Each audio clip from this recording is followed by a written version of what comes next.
Welcome to Cheating Family Drama. Ethan never imagined silence could be so loud. It wasn't that the peaceful kind that filled the house after a long day. It was heavy, uneasy, like the air before a storm. He and Lila had been together since college. They had grown up side by side, from first job nerves in a tiny apartment to late-night noodles on the floor. Marriage was just supposed to be an extension of that rhythm.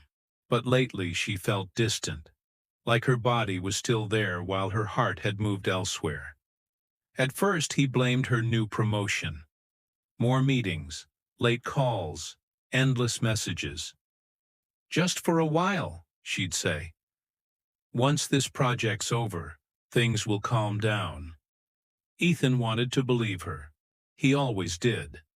But one Saturday night while he was cooking dinner, her phone buzzed non-stop on the counter. He ignored it, until the same name flashed again and again.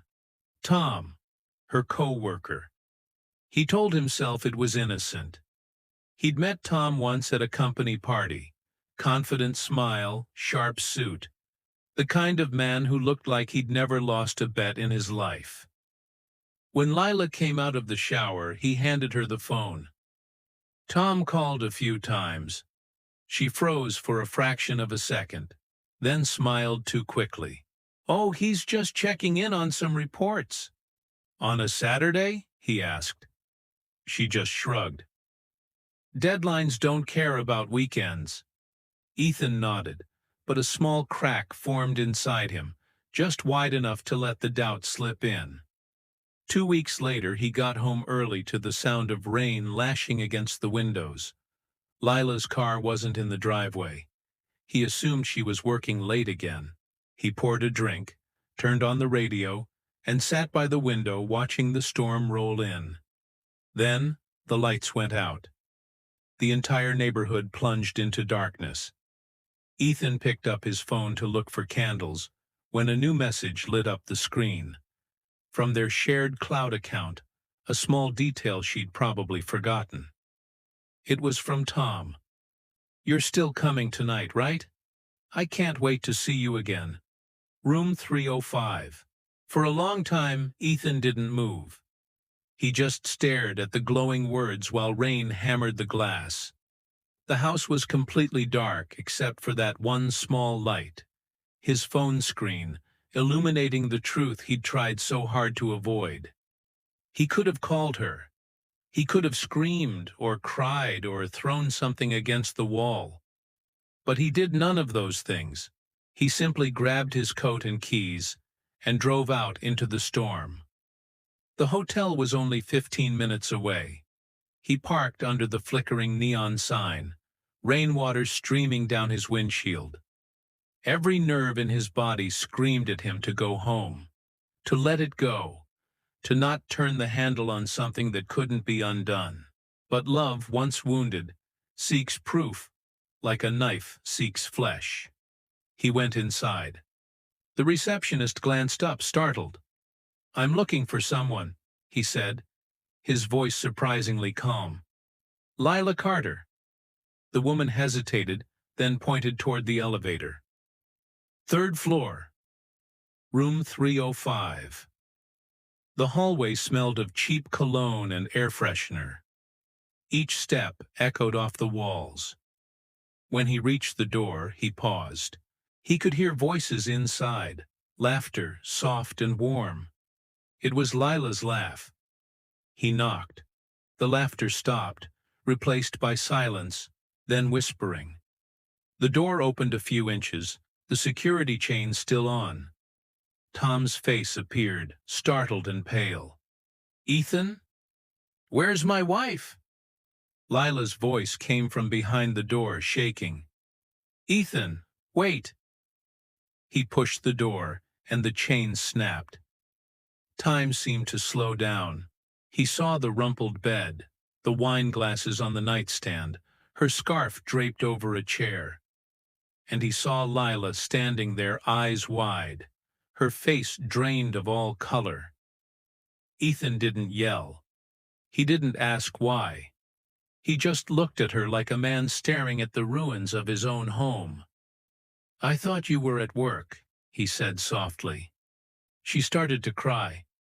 It wasn't supposed to happen. He almost laughed. "That's what everyone says right before it does." He turned and left. She called after him, her voice cracking in the empty hallway. "Ethan, please, let me explain." But the elevator doors closed before she could reach him. He didn't go home that night. He drove to the old park by the river, sat in his car, and listened to the storm fade away.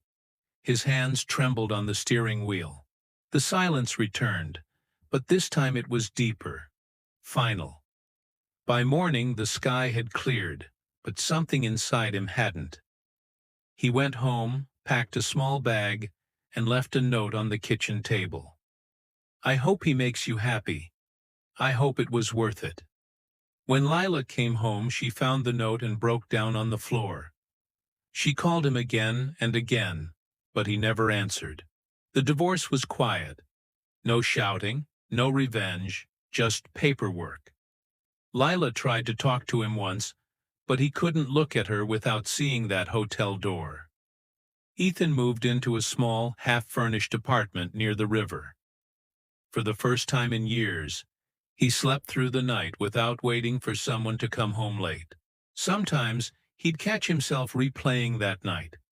Not the betrayal, but the silence that followed. The way the storm seemed to carry everything away. One evening, he ran into Tom at a grocery store. Tom looked different. Tired, thinner. A man who'd realized too late that some victories cost more than they're worth. They locked eyes, and Tom started to speak, but Ethan just shook his head and walked away. He didn't hate him anymore. He didn't even hate Lila. He just didn't have room left for either of them in his life. A year later, Ethan met someone new. A woman named Nora, a painter with bright eyes and a quiet, calming soul. She didn't ask about his past, and he didn't offer it. They took long walks, talked about everything and nothing, and sometimes just sat in comfortable silence. One evening, as they watched the sunset from his balcony, the power flickered and went out again. Nora laughed softly. "Guess we're having dinner by candlelight." Ethan smiled, lighting a match. The small flame glowed between them, gentle and warm. He realized then that not all darkness meant loss. Sometimes it meant a new beginning, and for the first time in a long, long while, the silence around him felt peaceful again.